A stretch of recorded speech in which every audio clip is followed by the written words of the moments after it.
So, Catie, what brings you here? That's a dumb question to start out with. I hear that you went to a social media viral webinar camp. Can you tell us a little bit more about that? What about this? Did you meet anybody, or were you exposed to any personalities in the industry that resonated with you?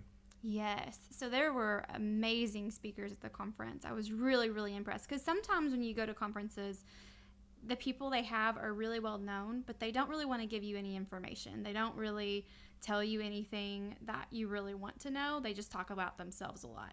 So, and I know it sounds terrible, but it's true. Yeah, I've been yeah. to a conference where it was like that, and I was kind of worried it might be the same way, but it wasn't. Everybody had really good information. The theme around the whole conference was story and telling your story, and not being afraid to. And one of the things, Kendra Hall, she was amazing. She was the opening speaker of the whole thing. She was keynote then? Yeah, she was keynote, and she did an amazing job. One of my favorite quotes from her, or one of the questions she asks was, are you telling your story, or are you just alluding to it?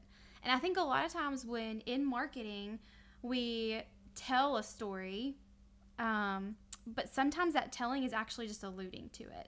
So, for instance, she showed this example of a video. We watched it, everybody, and I thought at the end, I was like, oh, that was a really good video. Like, they did a really good job. But I really wish I had known more about blank.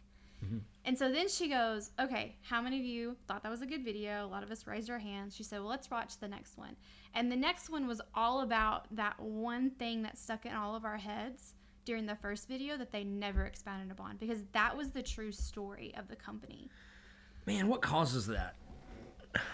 I think part what makes of it, people miss their story? Yeah, so I think part of it is they don't realize that their story can be simple and powerful at the same time.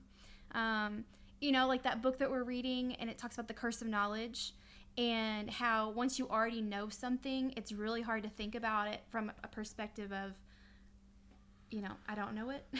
So from a person's perspective or a company's perspective, when they already know the story, they already know where they've come from and what they do for their customer, it's really hard to think about it from a different perspective. And so they don't think about their story as being powerful at all. So they just kind of tell like this is our services and this is what we do. And they don't think about the impact that they actually have already had and how they can tell that to other people.